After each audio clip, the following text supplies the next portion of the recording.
Beleza? Então, fechou. Hoje, galera, eu termino, né? Eu vou fazer uma aplicação do que vocês viram ontem, que foi o tensor de inércia.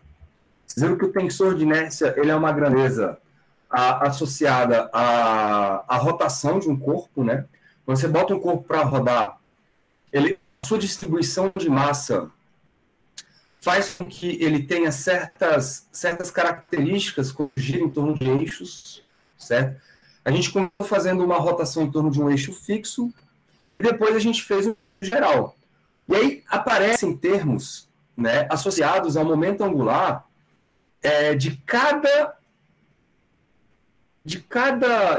coordenada, só que em torno de um determinado eixo. Então, por exemplo, quando você calcula lá o momento angular de um corpo girando em torno de uma velocidade angular que tem várias componentes, né?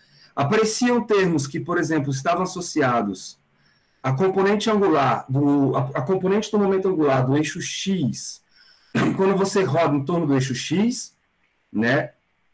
Aí tinha aqui a velocidade do eixo X, mas aí aparecia uma componente do momento angular do eixo X, porém associada a uma velocidade angular, né, uma rotação em torno do eixo Y, então tinha lá um ômega Y, e assim para o eixo Z também. Só que também tudo isso aqui a componente no eixo Y.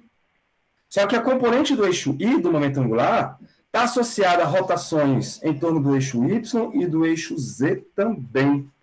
E aí essas associações do momento angular nesses eixos dizem respeito, então, ao momento de inércia, que a gente chama de produto de inércia daqueles eixos lá. Certo? E isso vai se espalhando para as outras coordenadas. Então, no eixo J, por exemplo, você tinha lá o momento de inércia que estava associado ao momento angular do eixo X, né? Só que para uma rotação em torno do eixo Y, aí você tinha o momento angular, a componente do momento angular do eixo Y com a rotação do eixo Y, né? E uma rotação uma componente do momento angular do eixo Y, só que para rotações em torno do eixo Z. Então, tudo isso aí montou uma matriz, que essa matriz desses elementos ficou conhecido como tensor de inércia. Então, esse tensor de inércia tem 9 elementos, ele é conhecido como um tensor de ordem 2, beleza? Um tensor de segunda ordem, justamente por ter 9 elementos. E aí, esses tensores, eles têm algumas propriedades de transformação. Essas propriedades a gente vai usar quando for fazer exercícios, tá? Não vou ficar escrevendo a matemática de estudo, não, porque não é o nosso objetivo, né? E aí a gente chegou a uma expressão para o momento de inércia. Não, tensor de inércia. Só que aquele tensor de inércia, ele era usado para massas discretas, então era um somatório, né? Deixa eu até colocar aqui ele de novo para a gente relembrar. Vou fazer assim, ó.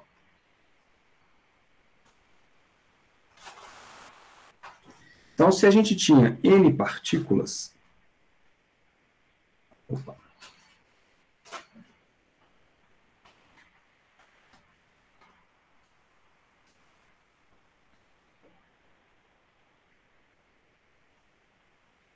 Se a gente tinha N partículas, esse tensor de inércia, a gente definiu ele da seguinte maneira. Escrevi IJK.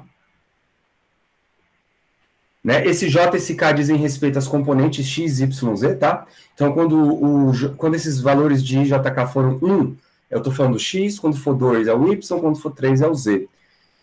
E aí, quando eu somo isto com todas as partículas, então percebam que por isso que alguns livros separam letras alfabeto grego para uma coisa e alfabeto latino para outra. Aqui eu estou usando tudo IJK, porque a gente já sabe o que está acontecendo.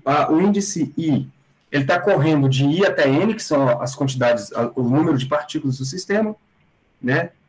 De MI, que é a massa de cada partícula, e aí aqui apareceu a relação entre as coordenadas. Então a gente tinha R quadrado, então era a posição da partícula I ao quadrado, uma delta de JK, menos XI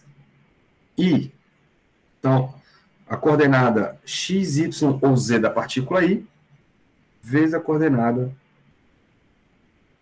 x, y ou z da partícula I também. Legal? Esse delta I, ele tá só para mostrar o seguinte, cara. Quando os índices J e K não forem iguais, ele vai matar esse R quadrado, então a gente fica só com esse termo. Certo? Agora, quando a gente tiver o J e o K igual, ou seja, você está falando da diagonal principal, né? 1, 2, 2, 3, 3, aí você vai ter uma coisa do tipo R2 menos, por exemplo, aqui o Y2, quando for o caso do Y. Beleza? Bom, isso para N partículas. Como é que a gente estende isso para uma distribuição contínua de massas?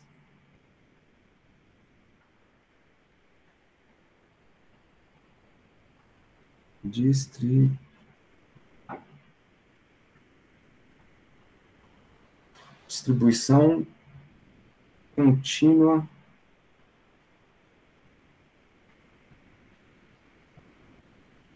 de massas.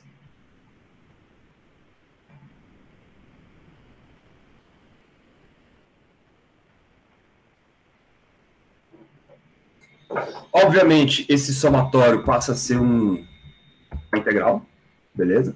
E aí, eu não preciso mais somar os índices is, porque agora nós vamos ter uma integração. Vou escrever assim, ó, I, JK.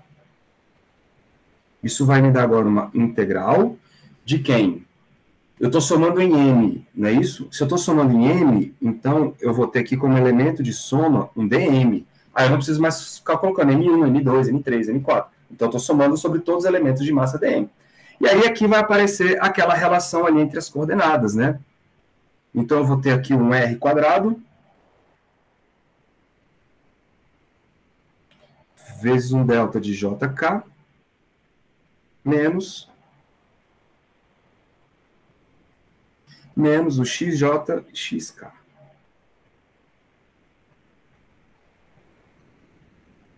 Bem, pronto. Beleza? E aí o que eu quero fazer hoje? Aplicar essa ideia para um sistema sólido. Galera, já vou deixar aqui a ideia. Eu vou fazer do cubo, tá bom? Eu tô seguindo o Taylor. Isso tem lá no Taylor. Página, deixa eu botar aqui, anotem aí. Deixa eu abrir o livro aqui do Taylor. Mecânica Clássica, John Taylor.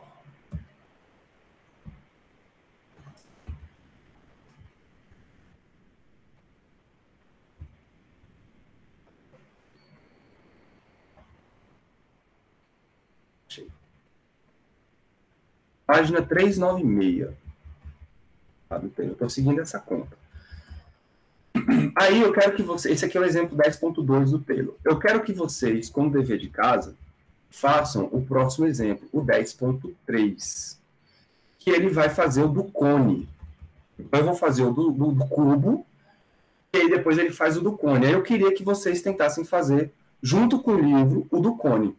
Tá bom? Seguindo mais ou menos esses passos aqui que eu vou fazer com vocês. Então, vou botar assim, ó.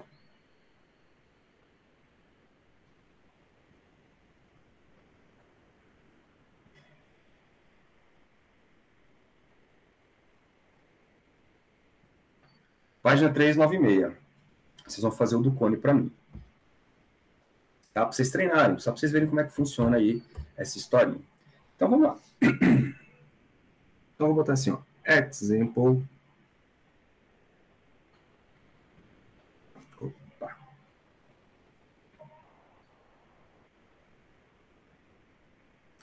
Nós vamos fazer, galera, nós vamos calcular o tensor de inércia de um cubo sólido.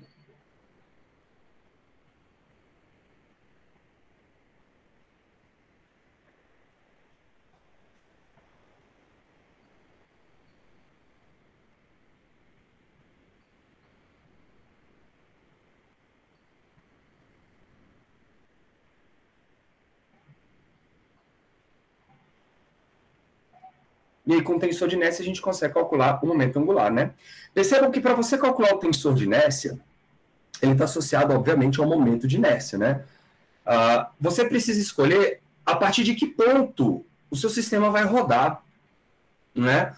Porque dependendo de que ponto o seu sistema está rodando, ou de que eixo o seu sistema está rodando, a distribuição de massa dele muda quando ele roda. É diferente do cubo rodar em torno do centro de massa dele e do cubo rodar em torno de um dos lados do cubo. Faz sentido, galera, isso para vocês, né? Então é diferente, é muito diferente. Então a gente precisa considerar um ponto específico, né, em torno do qual o nosso cubo vai rodar. Eu vou começar da maneira do seguinte, eu vou escolher como referência um vértice do seu cubo. Então, letra A, nós vamos escolher uma rotação em torno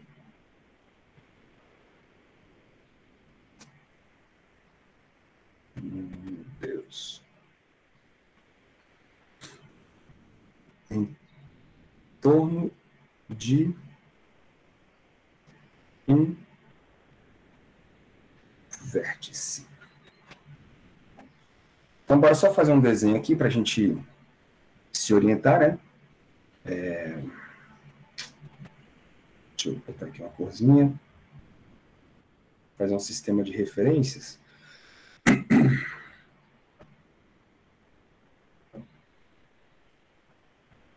Rapidinho, galera. 2 minutinhos aqui, ó. Eu faço um sistema para a gente.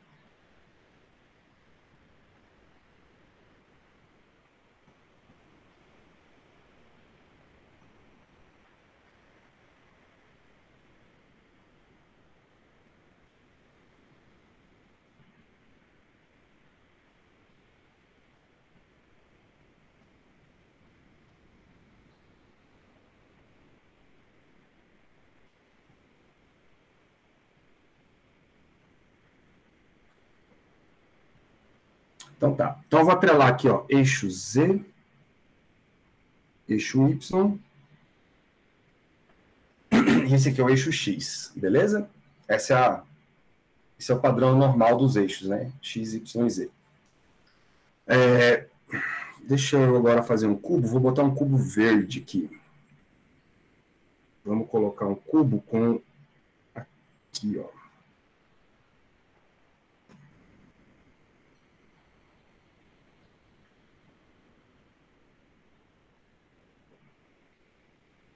Vou botar esse cara mais para cá, assim.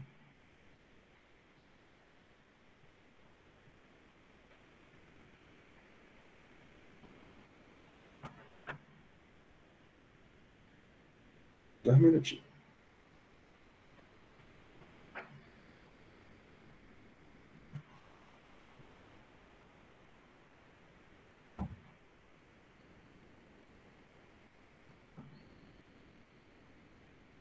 Podia ter feito isso de uma maneira mais rápida, né? Fazendo os quadradinhos. Agora já é.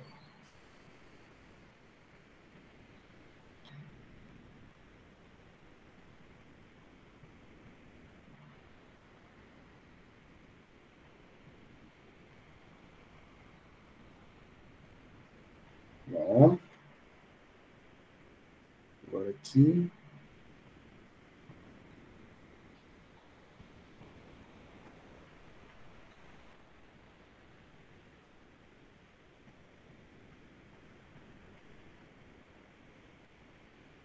Aqui.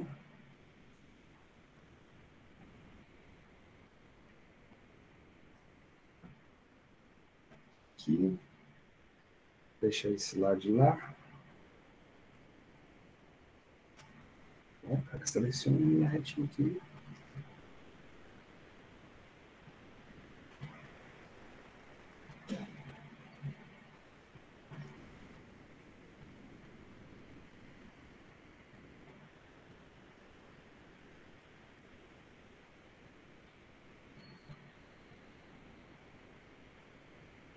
Pronto.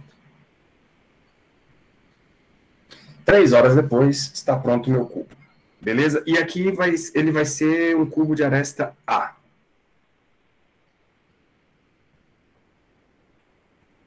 Uma dificuldade para fazer a letra A aqui também, né, velho? Beleza. A massa total do cubo, galera, eu vou chamar de M, né, normalmente. E aí a densidade do cubo, eu vou chamar de ρ, vai ser a massa do cubo dividido pelo volume do cubo. E o volume do cubo vai ser lado vezes lado, ou seja, A ao cubo. De qualquer maneira, um elemento de massa desse cubo dm pode ser expresso por ρ dv. Pode crer? E como nós estamos em coordenadas cartesianas, eu vou escrever esse dv como sendo o produto dx, dy e dv. Então, nosso dm é igual a ρ dx dy dz. Muito bem. Então, estamos prontos. Estamos prontos para começar a calcular. Bom, então vocês estão vendo que o vértice que eu escolhi como referência foi esse vértice aqui da origem. Eu coloquei o vértice aqui na origem e eu quero fazer o meu quadrado, o meu cubo, girar em torno desse vértice, de alguma maneira. Aí eu vou escolher depois essas maneiras, mas da maneira que eu escolher, em relação a esse vértice, eu tenho um momento de inércia do cubo para esse vértice. Tá bom? Aí depois a gente escolhe em torno de qual eixo ele gira. Mas eu já sei qual é o vértice que eu estou escolhendo como referência. Então, quem seria, galera, o ixx? Vamos devagarzinho nessa primeira vez, para depois a gente ir mais rápido. O ixx, ele vai ser o i11. Olha para essa equação aqui, ó. O i11, essa equação da distribuição de massa, vai ser igual a integral de r² vezes o delta de 1 menos, um parêntese aqui, r², delta de 1 menos x1 dm. Legal? É isso que está dizendo aquela equação ali. Então, eu já vou escrever que esse 1 vai ser o meu x, porque o 1 corresponde ao x, integral de r², faltou um quadrado lá no outro r, vou botar assim, r², delta de 1 é 1, e o x1 é o x². Certo?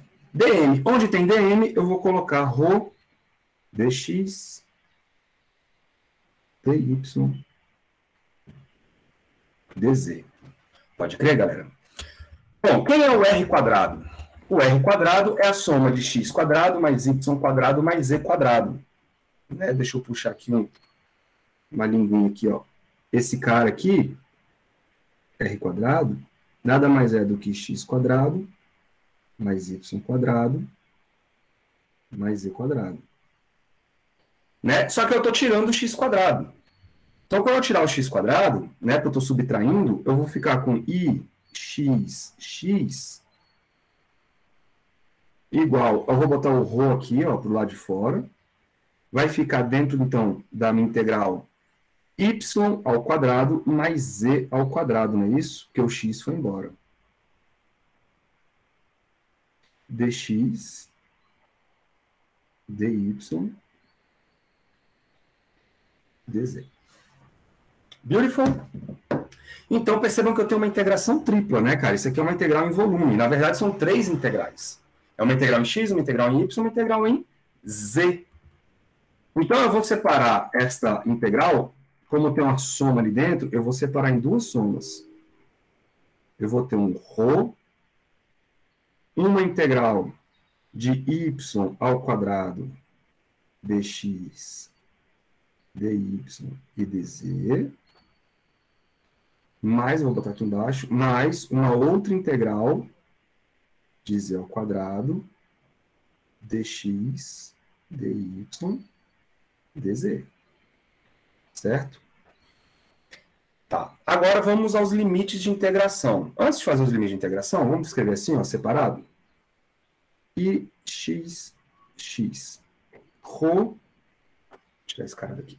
Ρ que multiplica integral de dx vezes a integral do dy, só que o dy tem um y quadrado. Vou botar na ordem x, y, z, tá? Integral em dz. Mais a mesma coisa para o outro lado. Vai ter uma integral em dx,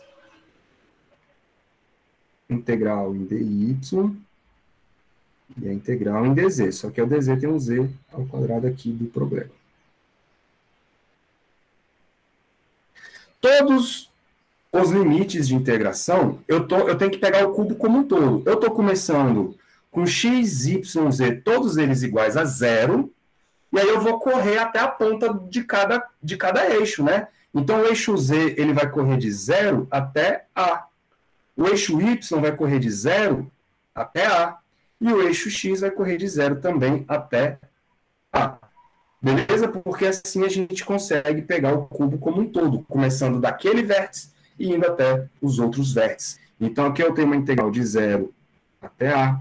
Aqui eu tenho uma integral de 0 até A. 0 até A. E assim por diante.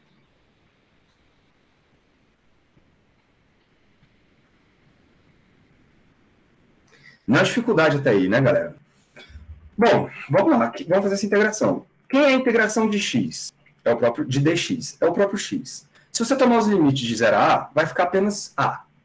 Né? Então, eu vou ter A. O y ao quadrado vira y ao cubo sobre 3. Quando eu aplico os limites, fica A ao cubo sobre 3, porque o zero morreu. Então, eu vou ter A vezes A ao cubo sobre 3 vezes A. Belezinha? Vai ficar assim, ó. E x vai ser igual a ρ a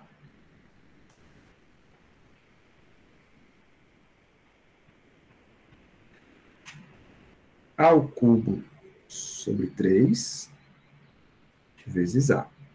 Mais, o outro lado vai ter uma integral em dx que vai virar A, em y vai virar A, e em z vai virar A ao cubo sobre 3. De acordo, todo mundo?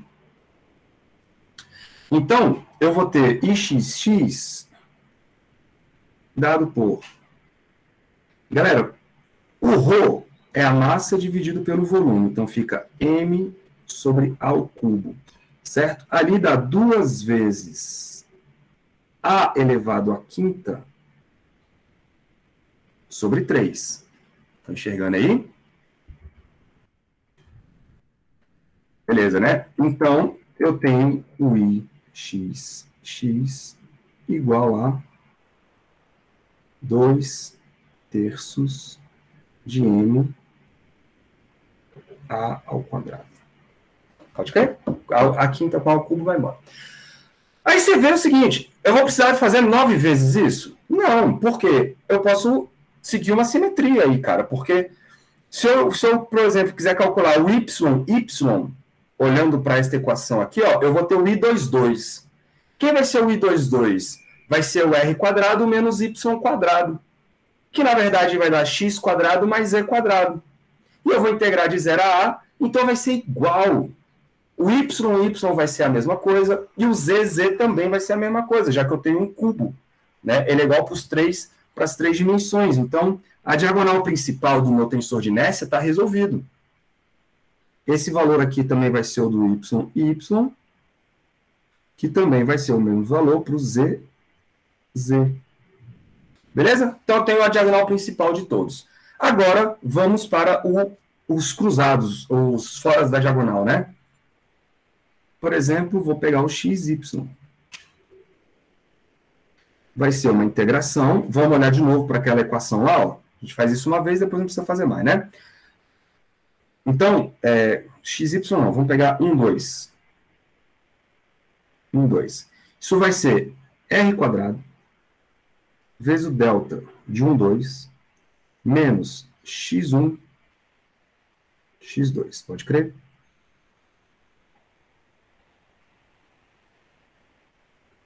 Bom, o delta de números com índices diferentes, aqui eu vou botar logo xy, é zero. Então, esse cara aqui vai dar zero. Eu vou ter menos a integral de, já vou escrever o rho, x1 é x, x2 é y, e dx, dy, dz. Show? Bacana esse, né? Então, aqui ficou bem mais rápido, ó, porque eu vou ter agora 3 integrações rápidas de fazer. Vai ser menos um ρ, que é constante, integral em x dx, integral em y dy, integration em dz. Pronto. Eu não entendi esse x1 e x2. Ah, não, estou pegando aqui, ó. Essa equação geral aqui. Aí eu estou pegando, como eu quero o xy... Um é x e o outro é y. É porque o x1, você não estava ontem, né? O x1 representa o x, o x2 representa o y, e o x3 representa o z. É só para a gente poder colocar tudo numa mesma soma. Ah, tá. Beleza. Beleza?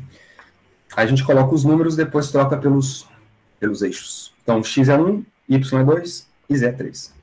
Por isso que aqui aparece o j e o k, e eles ficam correndo. Um vai ser o xx.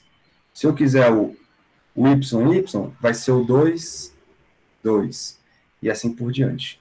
Pode crer? Pode crer, obrigada. Nada. Professor, Fala, Thales. o senhor botou ele para girar, né? Aí só fez x, y, z. Aí a gente não achou. Por que eu Ainda tô não- pros... Ele ainda não girou. Eu tô só calculando o momento de inércia dele em relação àquele ponto.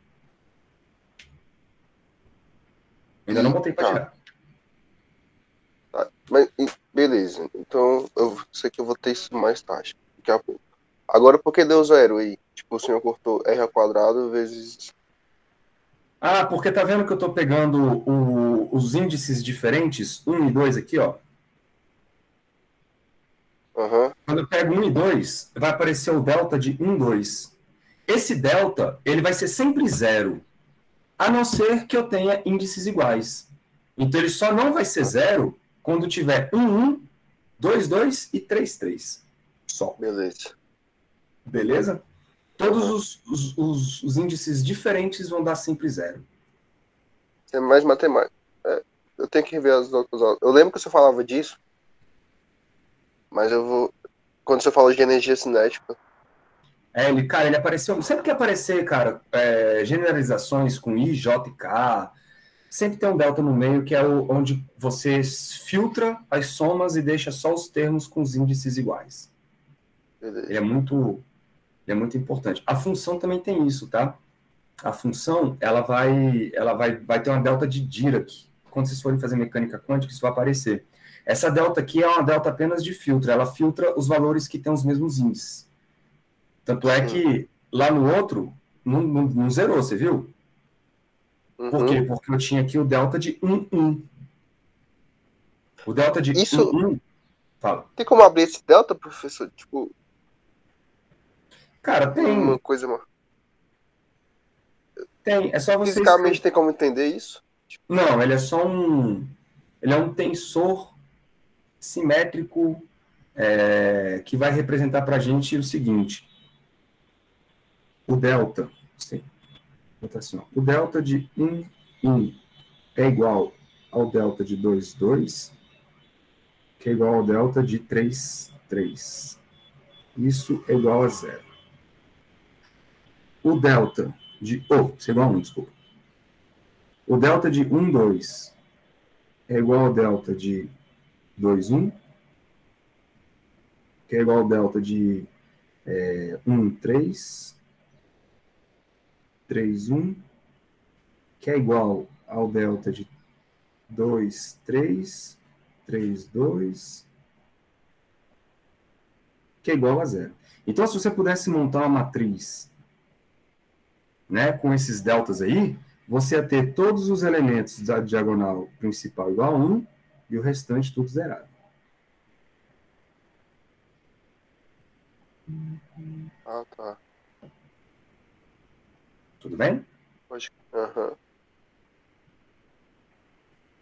Agora, por que o senhor fez 1, 2? Porque eu Onde o senhor quer quis. chegar? Porque o que acontece? Eu quero descobrir o momento de inércia. O momento de inércia está associado ao tensor de inércia. E o tensor de inércia, ele tem 9 elementos. Ele tem o x, o xy, e o xz. Né? E aí ele vai ter aqui o y e o izz. Então ele vai ter 9 elementos. O que eu estou fazendo? Eu estou calculando todos os elementos. É isso que eu estou fazendo. Um a um.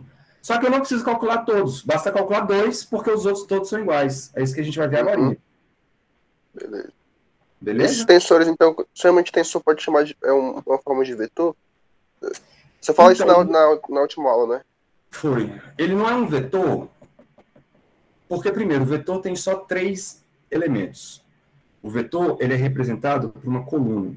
Né? O vetor, ele é representado por uma coluna. Então, tipo, um vetor A, ele é representado por uma componente AX, AY e AZ. Né? Esse é um vetor cartesiano. O tensor, não. O tensor está representado por 9 elementos. É um tensor de segunda ordem. Tá bom? Então, ele não tem um caráter vetorial. E ele segue outras propriedades de transformação que são diferentes dos vetores. Aí a gente chama isso de tensor. Sim. Então, ele dá outras propriedades, né? Além de dar coordenada x, y, z, o que ele dá mais, fisicamente? Calma lá, deixa eu aplicar isso aqui no cubo, que eu acho que vai ficar mais claro para você. Entendi. Beleza. Beleza? Porque isso vai estar associado ao momento angular. Então, vamos lá. Legal.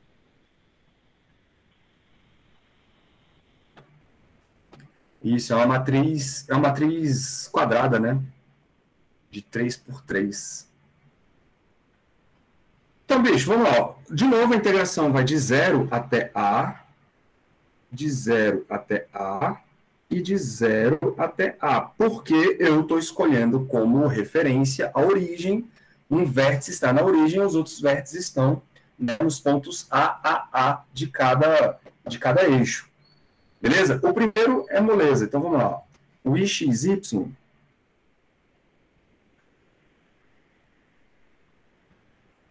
vai dar ρ, que multiplica x ao quadrado sobre 2. Na hora que a gente jogar os limites, o zero morre, então vai ficar a ao quadrado sobre 2. Então, os outros vão dar a vezes a. Pode crer? Só isso, né? Porque o meu sistema não tem mais muito para onde correr. Então, trocando o ρ por m sobre a ao cubo, que é massa sobre volume, nós temos isso vezes a quinta sobre... Ah, mas calma, tem o outro também, né? Nós temos aqui um a ao quadrado, outro a ao quadrado sobre 2, porque o y também, e o outro aqui não tem. Então, aqui vai dar um a quinta sobre 4. Pode crer? Isso. Não tem um negativo aí? Não, porque aqui... Ah, tem um negativo, obrigado. Menos. É isso aí. Então, IXY vai ser igual a MA ao quadrado sobre 4. Legal. Agora, é isso que a gente ia fazer, Thales. Se você fosse fazer agora, por exemplo, quem seria o XZ? O XZ vai ser menos a integral de XZ dx dy dz, certo? Aí, quando você fizer a integral, vai os dois de 0 a A e vai dar o mesmo valor. Se você fizer XZ, se você fizer YZ, se você fizer YX, todos eles vão dar sempre o mesmo valor. Então, eu posso já concluir aqui, por simetria, que isso vai ser igual ao IXY, caramba, IXZ, né? Que vai ser igual também ao YZ. Todos são iguais. E, claro, os seus inversos, né? Porque essa matriz ela é simétrica, igual a gente viu. Então, de cara, sempre o IXY é igual ao IYX. Sempre. Pronto. Então, feito isso, eu tenho a minha matriz. Por quê? Porque eu tenho os elementos da diagonal principal, que são esses aqui, né? E eu tenho os elementos fora da diagonal principal, que são esses aqui. Todos eles estão com MA quadrado. Então, se eu quiser escrever a matriz aqui, ó, tensor de inércia é igual. Vou botar já o MA quadrado aqui fora. E aí eu vou ter, o primeiro elemento é aquele bichinho lá, que é 2/3, estão vendo? Então fica 2/3. O outro fica menos, aqui tem um menos 1/4. Menos 1/4. Aqui fica menos 1/4. Diagonal principal, 2/3. Menos 1/4. Menos 1/4.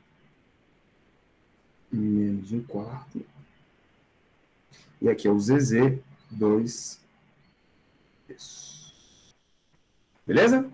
A gente pode tirar um MMC aí só para poder deixar sem frações dentro da matriz, para deixar dentro da matriz apenas números inteiros, né? Então, qual seria o número, o MMC, que era múltiplo do 4 e do 3 ao mesmo tempo? Isso, 12. Então, eu posso escrever assim, ó. I M ao quadrado sobre 12.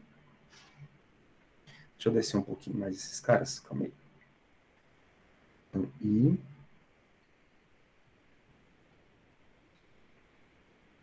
M ao quadrado dividido por 12. E agora meus elementos ficam assim, ó. Aqui vai dar 8, né? Vê se vocês concordam comigo. 8. Aqui vai dar menos 3. Menos 3. Menos 3. 8. Menos 3. Menos 3. Menos 3 e 8. Beleza? Só fazer o produto voltando aí que vocês vão encontrar esses valores. Pronto, galera. O que a gente acabou de achar? A gente acabou de achar os valores dos momentos de inércia atrelados a cada eixo do meu sistema. E aí agora eu posso pensar em rotações. Claro que eu vou pensar em rotações passando pelo ponto que eu quis. Que é qual? Que é essa origem lá, né, que a gente escolheu ela como referência. Então, agora, vamos lá. Vamos pegar... Deixa eu ver qual cor que eu vou usar. Vou usar uma cor que eu não usei há muito tempo, essa aqui. Então, vamos pegar a rotação, por exemplo. Vamos fazer o cubo girar em torno do eixo Z.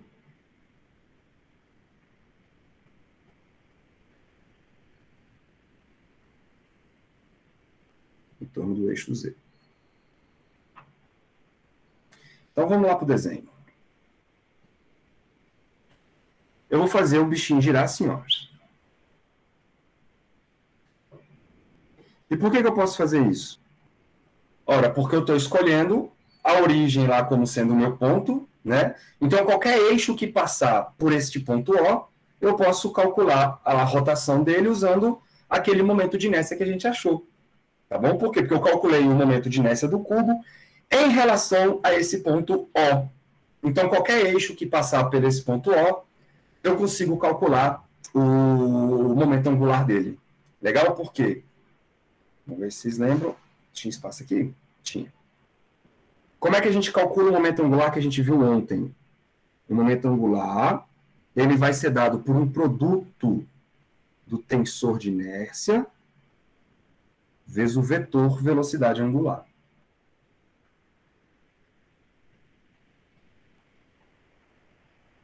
E aí já fica claro aqui, Thales, que esse I não pode ser associado com um vetor. Porque quando você multiplica um vetor por outro vetor, se for um produto escalar, isso tem que dar um número, né? Mas se for um produto vetorial, vai dar um vetor. Mas eu tinha que colocar um X aí, né? Para indicar que era um produto vetorial. Aqui não, aqui eu estou multiplicando direto o I com o ômega. Só que esse produto direto do I com o ômega está dando outro vetor. Sacou? Então esse I não pode ser definido como um vetor. Aí a gente dá outro nome. E esse outro nome é chamado de tensor. Tá bom? Só para diferenciar de vetor. Porque ele vai ter propriedades matemáticas diferentes dos vetores. Ok? Então, beleza. Se eu coloquei nosso sistema para girar em torno do eixo Z, é porque a velocidade angular ômega tem apenas uma componente, né? É a componente K. Apenas ela. Show? Então vamos fazer a conta? Vou pular aqui porque eu vou precisar de espaço para escrever a matriz. Então, quem seria o nosso momento angular do cubo girando em torno do eixo Z? O que vai acontecer? É o I vezes o ômega. O I, a gente achou MA ao quadrado sobre 12. Não é isso? Olha a matriz aqui, ó, 3 por 3. Então, eu tinha 8 menos 3, menos 3, menos 3, 8, menos 3, menos 3, menos 3 e 8, vezes o vetor ômega. E o vetor ômega ele só tem componente Z. Então, ele vai ter apenas o elemento 3. Certo? Beleza. Então, bora multiplicar aí, ó. MA ao quadrado sobre 12, que vai multiplicar. Galera, linha vezes coluna. Então, a primeira linha vai dar 8 vezes 0, menos 3 vezes 0 e menos 3 ômega. Então, aqui vai aparecer menos 3 ômega. Segunda linha vezes coluna. Menos 3, 0, 8, 0, menos 3 ômega. Menos 3 ômega. Menos 3, 0, menos 3, 0, 8 ômega. 8 ômega. Legal?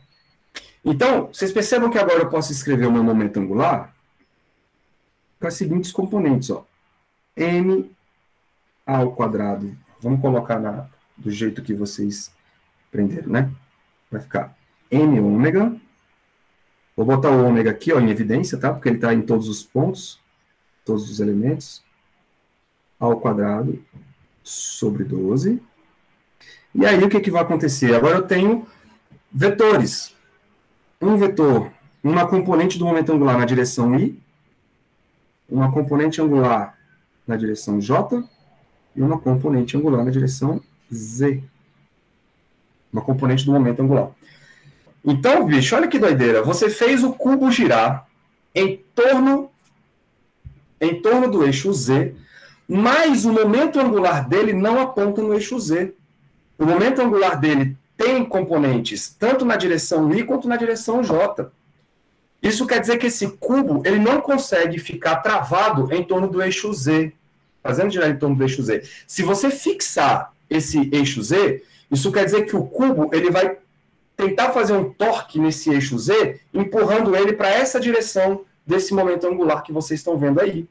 Né? E para você firmar no eixo Z, então, você precisa prender ele fixamente, mas saiba que ele vai estar sempre aplicando um torque em torno desse eixo.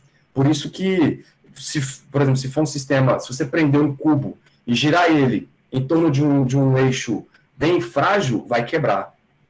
Vai quebrar. Por quê? Porque o cubo vai ficar aplicando torque nesse eixo o tempo todo. Faz sentido? Não faz? Então, qual é a interpretação daqueles elementos que vocês viram? Aqueles elementos geraram momentos angulares em direções que não eram as direções da rotação, que são esses dois caras aí.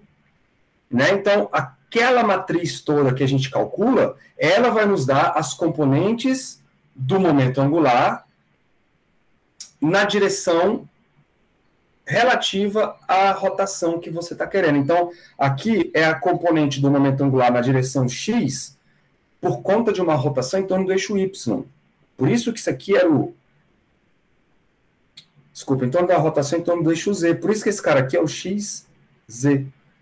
Esse outro bichinho aqui é a componente y do momento angular com a rotação em torno do eixo z. E aqui é a componente do momento angular por conta de uma rotação do eixo z. Né? Então, aqui vai ser o zz. Se eu derivar, professor, contra a força? Se você derivar sem contraforça. Exatamente. O torque, né? Uhum. É. O torque. Isso, porque tem um... Caraca, velho. Então, esse menos 3 e esse menos 3J, ele vai me dar direções a mais, né? Tipo, porque o 8Z... Ó, você pode voltar na figura lá de novo? Claro. Só pra mim fixar a ideia. Claro. O W, ele tá apontando pro Z, né? Que W? Ah, o ômega, né? Isso. Na direção do Z. Tá. E o I, ele tem aquelas 3 direções, né? O I não. O I é a direção do X. O J é o Y e o K é o Z. Ah, então o item só tem uma direção? O ômega só. Ele tá Não, girando... o de inércia. Ah, desculpa, o Izão. É, o Izão. Desculpa, que você falou I, eu imaginei o Izinho. Isso, então o Izão ele tem um momento angular que está em alguma direção aí fora desse eixo Z. Ele não está alinhado com o eixo Z. Ah, então a gente não sabe onde ele está. Não, a gente sabe. Porque a gente tem os valores direitinho das componentes. Então ele está em algum lugar ali, ó, no eixo I, menos 3, menos 3J, então ele está, né, nessa momento angular. Então tem como desenhar ele aí, então, né? Tem como desenhar com essas coordenadas. Com essas coordenadas, exatamente. Ah, então eu conheço menos 3 e o 8, né? Exatamente. Aí forma o L. Isso. Ah, legal. Aí forma o momento angular. Exatamente. Nossa. E aí, se você fizer a taxa de variação do momento angular, enquanto ele gira, o momento angular vai girando junto, né? Então é como se você tivesse aí uma espécie de precessão, né, do momento angular, vai girando, e isso vai fazer, na verdade, o que o seu cubo está querendo? Ele está querendo descolar do eixo Z para ficar alinhado com esse momento angular que ele tem. Né? Ele está querendo fazer um movimento assim. E qual é o momento angular que ele tem? O momento angular? Porque para se alinhar, mas o próprio momento angular parece que não está alinhado. Não está alinhado. Por isso que se você pegar um cubo e fizer ele rodar assim, na mesa, ele automaticamente vai fazer o quê? Ele vai, se ele tiver com velocidade suficiente, ele vai tentar ficar apoiado com apenas o vértice na mesa, e aí a face dele vai estar apontada na direção do momento angular. Então ele vai ficar girando, não em torno do eixo Z bonitinho. Ele vai ficar girando com a ponta do vértice, né, apoiada ali, e aí ele girando em torno daquilo, porque esse é o momento angular que a gente calculou. Caraca. Se você colocar o cubo numa... É o quê? Olha isso que você tá falando. Ainda bem que eu perguntei, porque senão não ia ter essa imagem aqui na minha cabeça. Encontrou a imagem? Uhum. Não, a imagem mental que você falou agora. Então, mas encontrou a imagem mental dele girando? Aham. Então, agora, você tenta fazer isso com o cubo, mas ele fixo, preso numa haste. Sim, e tenta fazer ele rodar. Ele não vai querer rodar nessa haste. Dobrando essa haste, né? Ele vai dobrar, exatamente. Ou seja, ele vai aplicar um torque na haste para um lado, que dá o lado do momento angular dele. Caraca, velho. Beleza. Fera, Aí eu né? consigo, derivando, eu consigo ver a força. Por exemplo, se eu sabe a força para romper a arte, eu Aí consigo depende da calcular o arte, né? derivando. Depende de muita coisa. Mas a ideia é essa. Vai existir uma força. Tá. É por isso que eu cheguei a falar isso ontem. O eixo do carro, ele tem as duas rodas, né, nas pontas do eixo. Aquela roda, cara, ela tem que girar de maneira que ela é calculado para o momento angular do giro da roda ser alinhado com o eixo da roda. Sacou? Por quê? Porque se essa roda desbalancear e ela não ter um momento angular exatamente alinhado com o eixo da roda, ela vai ter um momento angular um pouco para fora. Só que o eixo do carro segura a roda naquela posição. Então, o que a roda vai fazer? Ela vai aplicar um torque no eixo. Isso quer dizer que vai ficar tremendo ali no eixo e batendo no eixo. E isso você sente no volante, o volante trepidando. Sacou? Então, lá no mecânico, quando ele faz o balanceamento, ele pega a roda, coloca no eixo e gira. E aí ele vê onde que está o desbalanceamento da roda, onde que está dando o momento angular para o lado contrário. É claro que o mecânico lá ele não vai usar esses termos, momento angular e tal. Mas ele, na prática, o que ele está fazendo? Ele está tentando reposicionar massas, é por isso que ele coloca aquelas plaquinhas de metal na roda, em lugares específicos, né, para reposicionar a distribuição de massa, de maneira que a rotação lá alinhe com o eixo.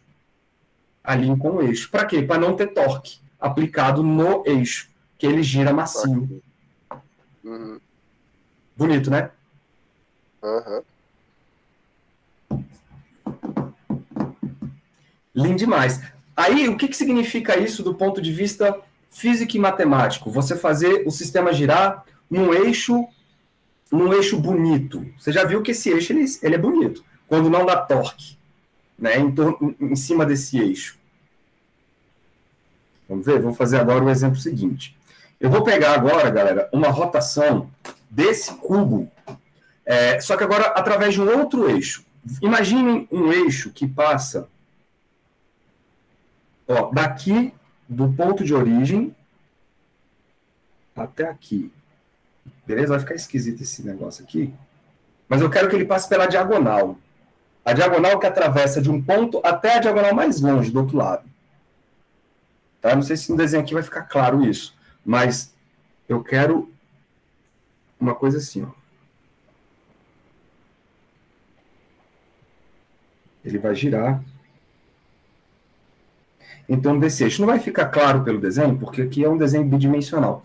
Então, vocês vão tentar imaginar o seguinte. Do vértice da origem até a outra diagonal, beleza? Eu vou querer saber como que funciona a rotação do eixo, do cubo, em torno desse eixo. Visualizaram?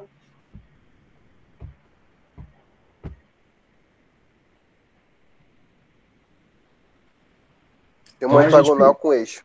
É uma diagonal, exatamente. O eixo está na diagonal do cubo. E aí, o que você quer fazer com essa diagonal? A gente vai calcular o momento angular agora do cubo girando em torno dessa diagonal. Tá. Em torno dessa diagonal. Então, vamos lá. Deixa eu escrever isso. Como é que eu usei a corzinha lá atrás? Foi rotação em torno do eixo Z. Agora eu quero uma rotação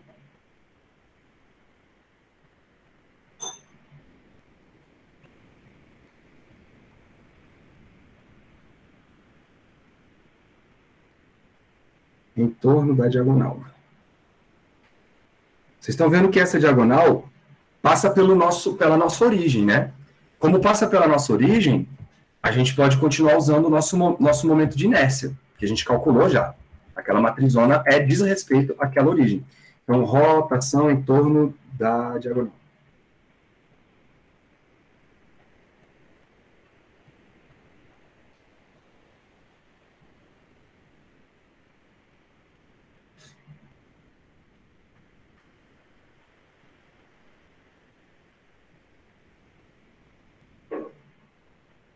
Rotação em torno da diagonal.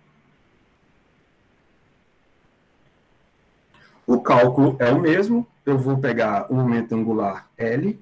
Isso vai ser igual a I vezes ômega. Mas agora o ômega, ele vai ter uma direção diferente. Então, para onde que aponta o ômega? Olha lá, vamos ver se eu consigo convencer vocês. Se ele está apontando na direção diagonal, então ele vai ter uma componente I, J e K para aquela diagonal, certo? Então, eu vou escrever I mais J mais K. Ok? Então, ele tem uma componente I, J e K igual para todos os lados e apontado nessa direção I, J e K igual. Isso me dá a diagonal do bichinho, né? Do cubo, que forma 45 graus com os eixos. Bom, só que aqui, galera, tem um problema, né? Eu não posso simplesmente somar I, J e K, porque quando a gente define um vetor, por exemplo, um vetor A, ele tem que ser um valor, por exemplo, AX vezes um vetor unitário, né? Mais um AY vezes um vetor unitário. Esse vetorzão aqui que aponta na diagonal, que é esse cara aqui, ó, ele não é unitário, porque eu estou simplesmente somando I, J e K. Legal? Se eu definir assim, ó, quem é o vetor D, o vetor que aponta na direção da diagonal. Ah, o vetor que aponta na direção da diagonal vai ser o vetor I, J e K. São os três vetores unitários nessa direção. Pode crer? São os três vetores unitários nessa direção. Só que isso não é um vetor unitário por si só. Como é que a gente calcula o vetor unitário? Então, se eu quiser definir um vetor unitário assim, ó, um D chapéu, o que é isso? Ele vai ser o vetor D dividido pelo módulo. Vocês lembram disso, lá dos vetores? É o módulo de D. É assim que a gente define um vetor unitário. É o D dividido pelo módulo dele. Que aí eu conservo a direção e tenho apenas o unitário naquela direção. E aí, quem é o módulo do vetor D? O módulo do vetor D é a soma, né? É como se fosse um teorema de Pitágoras em 3 dimensões. Então, é 1 ao quadrado, mais 1 ao quadrado, o módulo de cada um deles ao quadrado, né? Elevado a meio. Faz sentido? Porque o I, J e o K são unitários. Então, fica 1 ao quadrado, mais 1 ao quadrado, mais 1 ao quadrado, elevado a meio, é um teorema de Pitágoras, em 3 dimensões, para a gente saber o módulo do vetor D, e isso dá a raiz de 3. Então, para a gente definir esse vetor ômega de maneira correta, eu preciso dividir aqui, ó, pela raiz de 3. Tá bom? Porque aí eu tenho um vetor unitário na direção diagonal. Fechou? Vamos fazer a conta? Quem vai ser, então, o nosso L?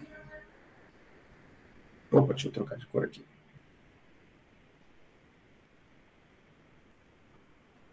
Nosso L vai continuar sendo M ao quadrado sobre 12, que é o nosso momento de inércia, né, com as componentes 8, menos 3, menos 3, menos 3, 8, menos 3, menos 3, menos 3 e 8.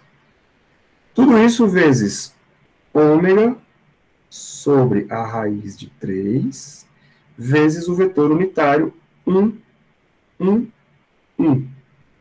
Pode crer? É isso, né? Que define nosso vetorzinho ômega. Vamos lá para cima. Vou apagar aqui, tá?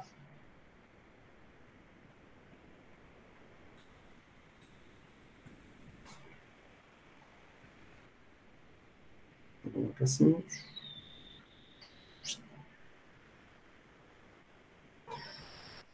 Bom, eu vou levar esse ômega lá para perto do M e o raiz de 3 também, e vamos mexer com essas matrizes aí. Vai ficar assim, ó. L vetor é igual a M ômega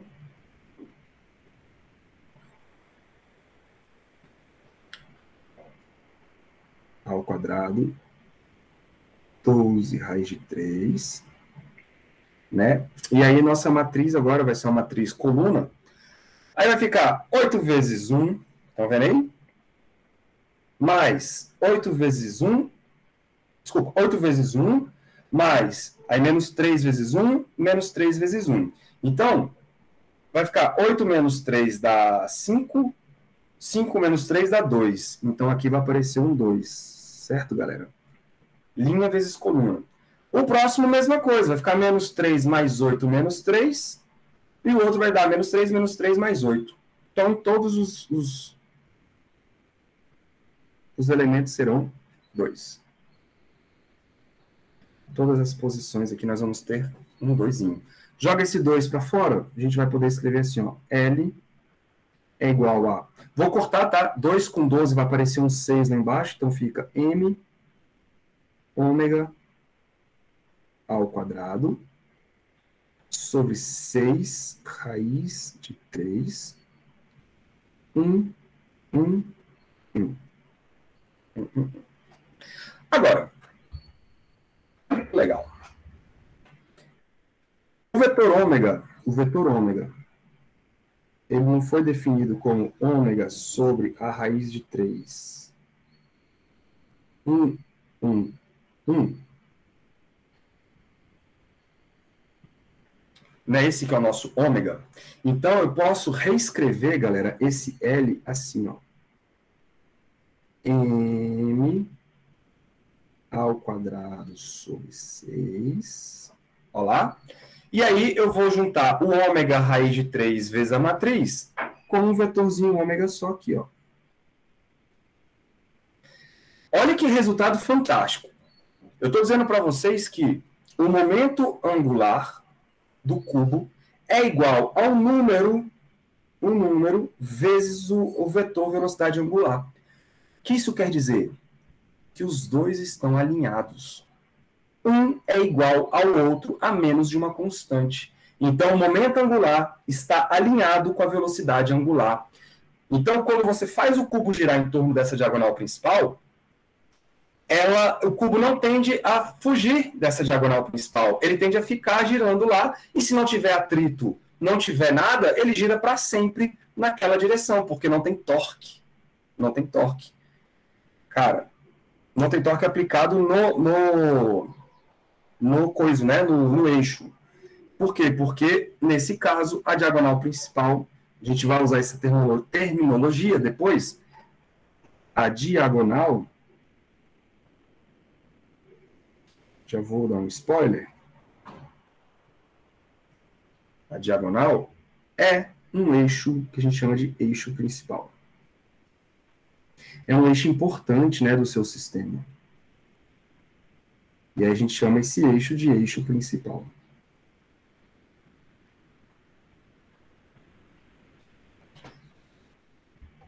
Certinho? Professor, é igual o momento linear, né? O momento linear está alinhado com a velocidade. Exatamente. Exatamente. Mas você vê que para rotações isso não é sempre verdade. Para rotações eu preciso...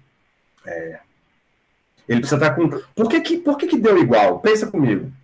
Se você traçar uma diagonal de um ponto a outro, vocês concordam comigo que essa diagonal, ela separa o cubo em dois pedaços idênticos de cada lado? A distribuição de massa para um lado e para o outro é idêntica. Então, quando você faz esses pedaços rodarem em torno desse eixo, ele gira suave. Por quê? Porque é a mesma quantidade de massa e para o outro. Então, ele gira sem problema nenhum. Sempre que você tiver um sistema no qual você encontra um eixo que corta o seu sistema em pedaços iguais, esse eixo é chamado de eixo principal. Porque se você coloca seu sistema para rodar em torno desse eixo, ele gira suave, sem tentar mudar esse eixo de rotação. Por quê? Porque o momento angular está alinhado com esse eixo. Professor, deixa eu ver se eu entendi.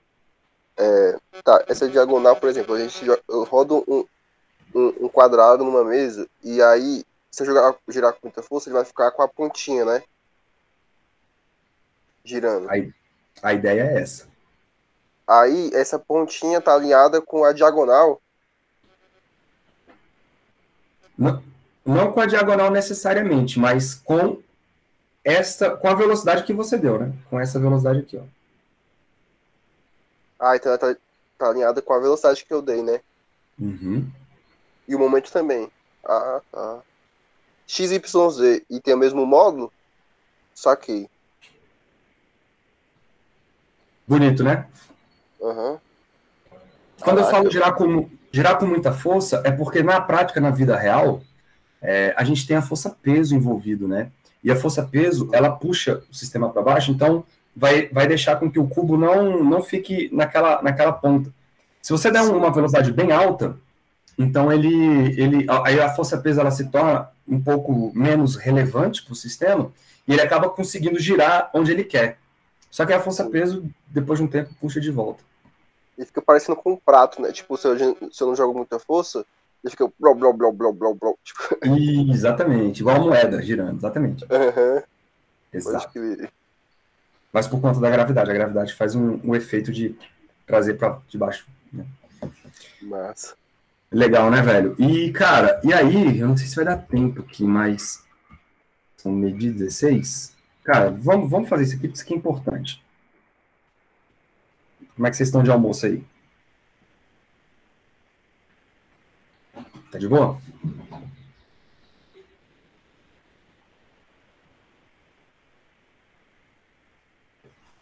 Aqui o frango tá fritando agora. Mas não sei as mulheres aí e o Gabrielzinho. Vamos andar um pouquinho, galera? Tudo bem para vocês se a gente andar um pouquinho? Eu quero... Não tem problema, não. Beleza. Tá de boa. Tá. Massa. Então, cara, olha só. Vamos mudar o ponto, então, de referência. Qual vocês acham que seria um ponto do cubo ideal para ele girar em torno? Para ele ficar sempre com... Tipo, no meio dele. Exato. Se você pensar no centro do cubo, qualquer eixo que passar pelo centro do cubo vai dividir o cubo em duas metades iguais. Certo? Então, qualquer eixo que passar por esse cubo tem que dar um momento angular alinhado com a velocidade que você der. Claro que tem que ser um sistema em torno dessa velocidade angular. Então, vamos trazer agora a rotação. Aí eu acho que eu usei outra cor, né? Deixa eu ver aqui qual foi a cor que eu usei. Ah, foi um azul clarinho. Letra B, e agora é um outro ponto. Eu quero agora uma rotação em torno do centro geométrico.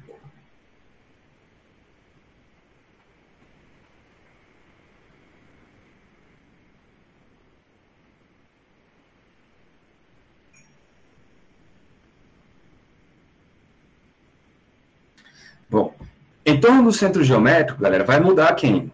Vai mudar o momento de inércia. Então, eu preciso fazer a conta do momento de inércia novamente. Né? Porque agora o tensor de inércia não é mais o mesmo. De qualquer maneira, eu já vou fazer logo aqui, ó, o x quem é? Ele é integral de ρ, né? Vou botar logo o ρ. Aí tinha quando a gente pega x, vai ficar os outros dois, y² mais z² dx dy dz. O que vai mudar agora em relação ao outro? Vai mudar exatamente os limites de integração. Por quê? Porque agora eu vou colocar como origem aqui, ó, o centro vai deslocar a origem para cá. Faz sentido? Então agora os meus eixos x, y e z. Vamos ver aqui se eu consigo fazer uma bagunça aqui, ó.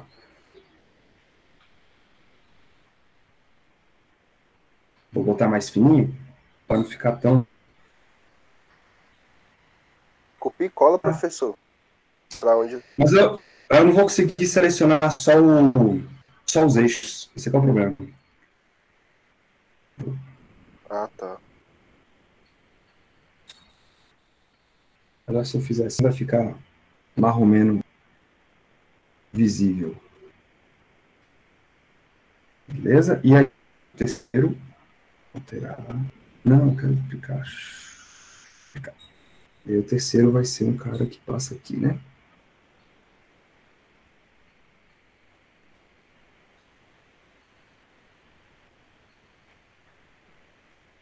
Pronto. Então, eu estou colocando agora a nossa origem aqui, ó. O que vai mudar com os limites de integração? Aqui vai ser o zero, né? Então, se você olhar para cada um dos eixos, quando a gente for integrar em dx, dy, dz, eu vou ter agora uma integração que vai de uma parte, por exemplo, o y, ele vai desse pedaço até esse pedaço. Só que esse pedaço corresponde, se aqui é o zero, ele corresponde à metade do lado para trás, então menos a sobre 2, concorda? E o outro lado vai dar a sobre 2, do lado positivo, porque eu chamei esse cara agora de zero. A mesma coisa vai acontecer para cada eixo. Se esse meio aqui agora virou zero, então cada lado vai de menos a sobre 2 até a sobre 2 para a gente calcular o momento de inércia. Foi essa a ideia?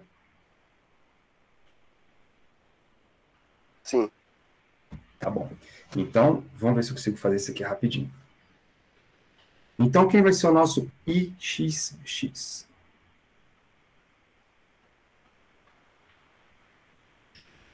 Isso vai dar, então, um ρ, já vou fazer logo aqui, ó, um ρ. Cara, acho que eu vou ter que ir lá para o outro lado. Ou não, né? Vocês vão. Deixa eu fazer assim, que aí eu acho que melhor, ó. IXX é igual a.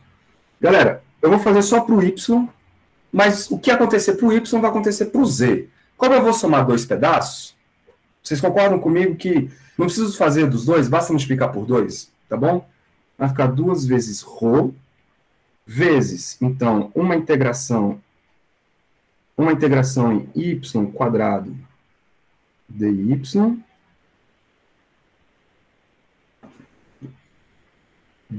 uma integração em x, dx, e uma integração em dz. Beleza? Esse 2 aqui é porque eu estou considerando já a integração em z também, porque vai ser igual. Não vai mudar absolutamente nada o valor. Só que o lance é que os limites vão de menos a sobre 2 até a sobre 2, para todos os eixos.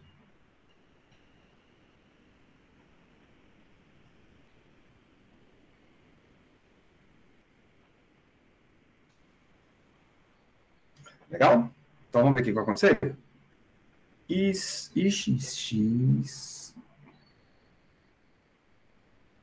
vai ser igual a 2 vezes o ρ vezes.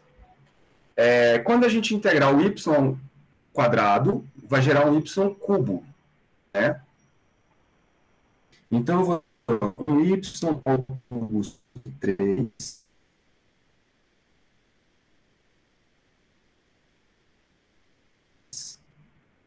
integral em x, tá bom?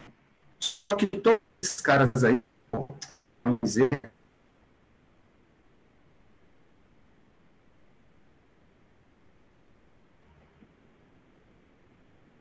estão indo de menos a sobre 2 até a sobre 2.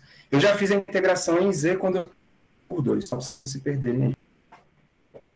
E x vai ficar assim, ó, 1/3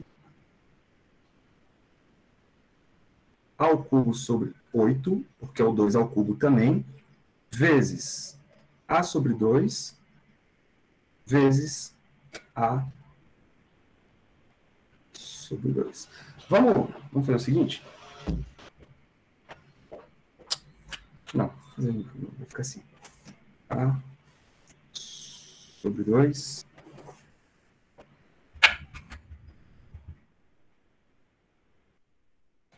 A sobre 2. Tá. Agora, é 1/3 de menos a ao cubo sobre 8 vezes menos A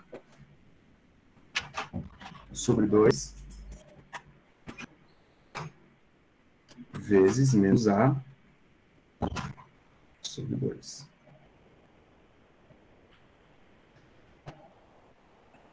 Cara, a letra ficou feia, mas vocês entenderam, né? Isso aqui vai dar 2 vezes o rho vezes. Galera, menos com menos dá mais. Mais com menos dá menos. E menos com menos dá mais. Então, o que vai acontecer é 2 vezes, de novo, um desses valores aí. Né? E o que é um desses valores aí? É o A elevado à quinta dividido por 8 vezes 4 vezes 3. Beleza? Vou botar assim, ó. 8 vezes 4 vezes 3. Bom, vou mandar embora aqui, por exemplo.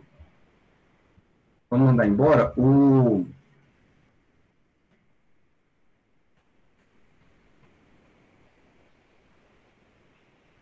Ficar 8 vezes 4. Calma que tá faltando um 2 aqui.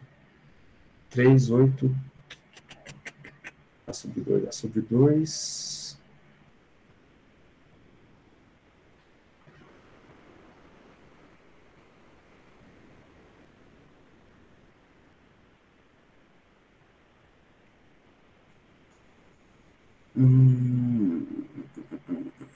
Tá faltando um 2 aqui. Onde é que tá esse 2?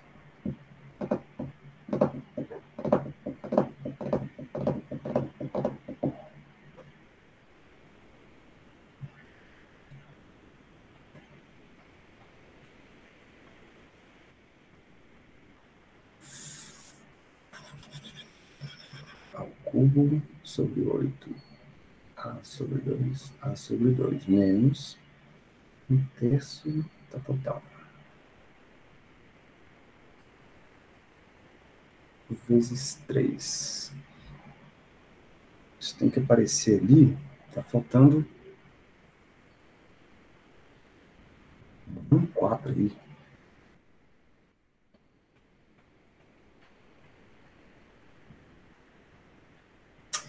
Bicho.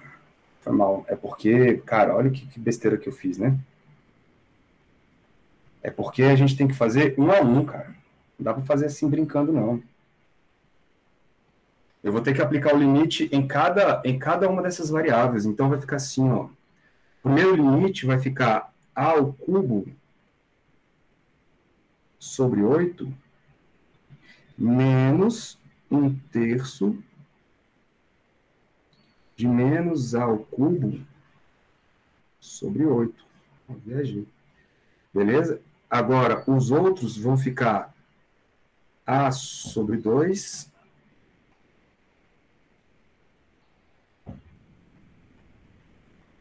menos, aí menos A sobre 2, né?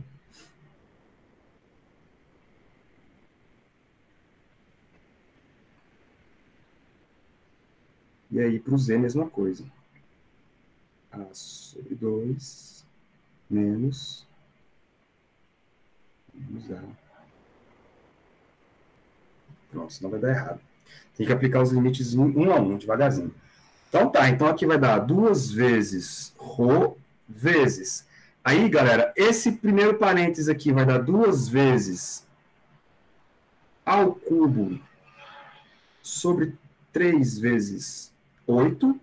Legal? Esse segundo parênteses vai dar 2 vezes A sobre 2. E aquele outro vai dar 2 vezes A sobre 2. Pronto. Aí 2 com 2 aqui morreu, aqui morreu. Aqui 2 com 2 dá um 4, 4 por 2, 8 por 4 dá 2.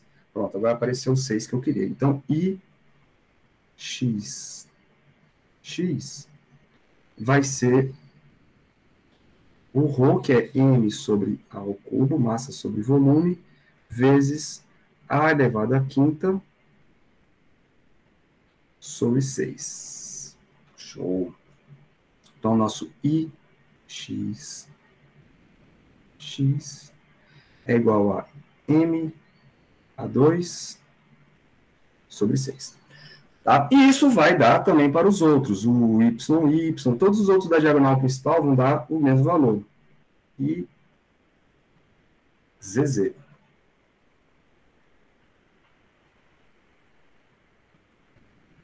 E ZZ. Certo? Se você for fazer agora o XY, você vai ver que o resultado ele é direto. Ó. Eu quero agora o IXY.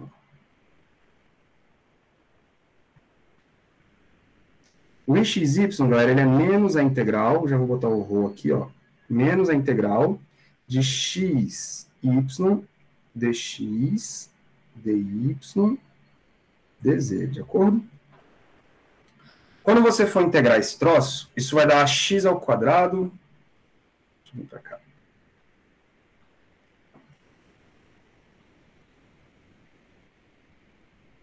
Isso vai dar i xy, isso vai dar menos ρ. Aí x ao quadrado sobre 2 de menos a até a, né, sobre 2. Y ao quadrado sobre 2 de menos a sobre 2 até a sobre 2, vezes 1z. Aí percebam, cara, esse índice 2 aqui, ele faz com que o negativo se torne positivo. Então, quando você for fazer a subtração dos limites, quando você substituir lá, vai ficar a sobre 4, a ao quadrado sobre 4, menos a ao quadrado sobre 4. Vai zerar. Porque eu tenho aqui tudo função par. E aí, quando eu substituo o número positivo do A ou o número negativo do A, na hora de subtrair, não vai aparecer a multiplicação do 2. Ó. Por que vocês estão vendo que menos com menos dá mais? Por quê? Porque o A está ao cubo, né? Inclusive esse 3 aqui é do lado de fora. Né? Porque o A está ao cubo. E aí, quando eu elevo o número negativo ao cubo, é de boa. Ele continua negativo. Agora, elevar o número negativo ao quadrado, ele perde a sua negatividade e fica positivo. Isso quer dizer, galera, que o IXY é igual a zero, que vai ser o mesmo para todos os outros. O XZ e o YZ. Todos eles vão dar zero. Ok? Então, como ficaria nosso momento de inércia, o tensor de inércia? Ele vai ficar uma coisa assim, né? Ó, M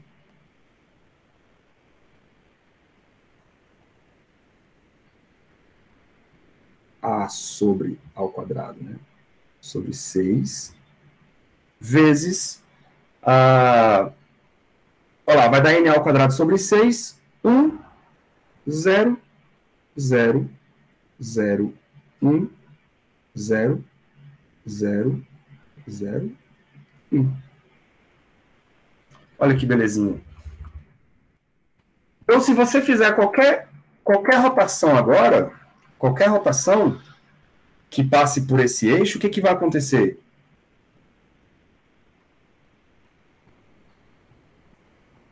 Por exemplo, vamos fazer só um caso aqui rapidinho para a gente não perder muito tempo.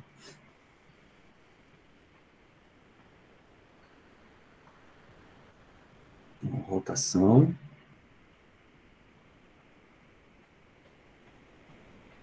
Em torno.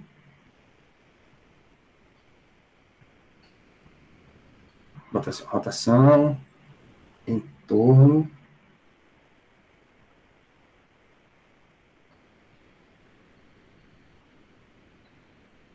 De um eixo.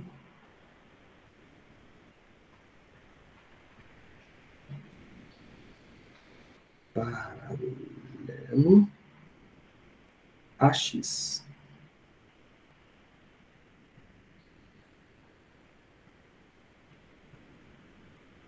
Então, olha para o desenho que eu estou querendo. Meu cubo está aqui. Eu quero fazer agora ele rodar em torno desse eixo aqui, ó. Em torno desse eixo. Beleza? Esse eixo paralelo a Z, né? Ou paralelo a X, tanto faz. Vamos colocar ele, então, rodando em torno desse eixo aqui. Só para dar uma mudada. Não, paralelo a X não é esse. Paralelo a X é esse. Então, Ele vai girar agora assim. Né? Vai girando. Como é que a gente escreve isso? Vai ficar L é igual a I vezes ômega. E o nosso ômega, ele vai ter apenas uma componente ômega na direção I. Certo?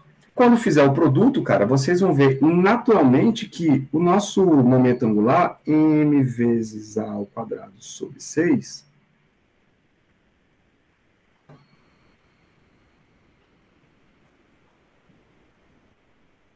que aí eu tenho 1, 0, 0, 0, 1, 0, 0, 0, 1, vezes ômega na direção I. E ômega na direção I é ômega 0, 0.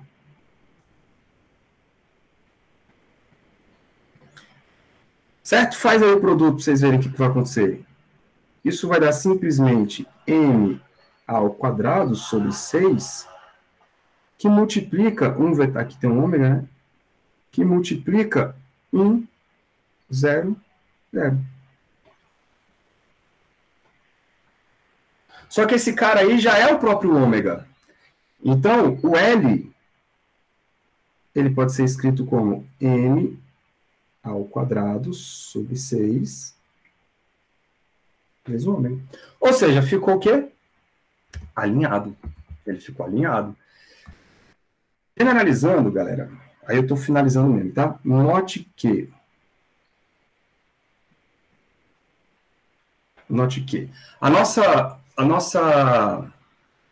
nosso momento de inércia I, nosso tensor de inércia I, ele pode ser escrito como m ao quadrado sobre 6 vezes o que a gente chama de matriz identidade.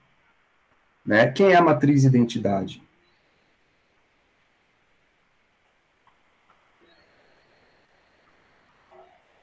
Ela nada mais é do que a matriz onde a diagonal principal é 1 e todos os outros elementos é 0. São 0, né? 0, 0, 1. Né? Então, qual é a consequência disso? Isso quer dizer que se você quiser calcular o momento angular, você sempre vai poder escrever isso aqui, ó. Portanto,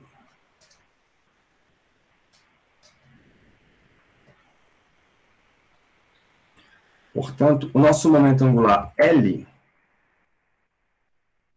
sempre vai poder ser escrito como m ao quadrado sobre 6 vezes a matriz identidade ômega. Só que o que a matriz identidade faz quando atua num vetor? Nada. Então, posso escrever que o L é igual a m ao quadrado sobre 6 na direção ômega. Pronto. O que isso quer dizer? Que o momento angular, galera, vai possuir a mesma direção que a velocidade angular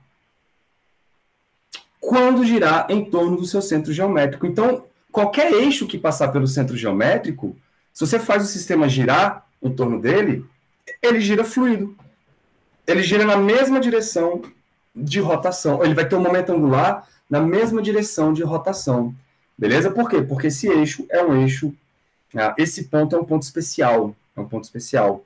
E aí todos os eixos vão dar essa característica para a gente. Não interessa aí a velocidade angular, né? Porque o momento angular vai estar sempre alinhado com a velocidade angular. Chique ou não é chique? Lá em Mecânica 2, quando vocês estudaram isso, vocês sempre fizeram a conta do momento angular no ponto bonitinho, que é o ponto do centro geométrico, que é o ponto do centro de massa. Então, vocês sempre associaram o momento angular alinhado com o ômega. Vocês sempre passaram por isso. Só que aí aqui não, aqui a gente está generalizando, falando assim, ó, e se a gente fizer uma rotação em torno de um eixo que não é o eixo que passa pelo centro de massa? Então, a gente vai ter complicações. E essas complicações nos dão exatamente o tensor de inércia. Exatamente o tensor de inércia, porque eu vou ter outras componentes do momento angular. Faz sentido? Sim. Massa. Alguma dúvida, galera? Professor, o W tá na direção I, só queria saber. Nessa conta aqui? Nessa Aham. última?